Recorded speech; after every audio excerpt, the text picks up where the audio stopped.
যদি আল্লাহর ইচ্ছায় জনগণের ভালোবাসায় বাংলাদেশ জামাতে ইসলামী থেকে সংসদ সদস্যরা নির্বাচিত হয়ে সরকার গঠন করেন, তাহলে কোন এমপি কোন মন্ত্রী আগামীতে সরকার কিন্তু প্লট গ্রহণ করবে না।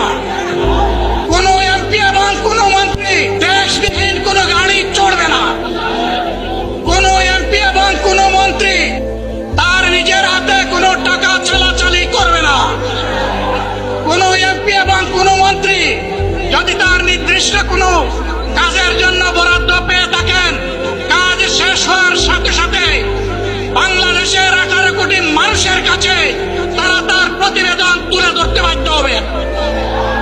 সম্মানিত বন্ধুগণ, চাঁদা আমরা নিব না, দুর্নীতি আমরা করব না।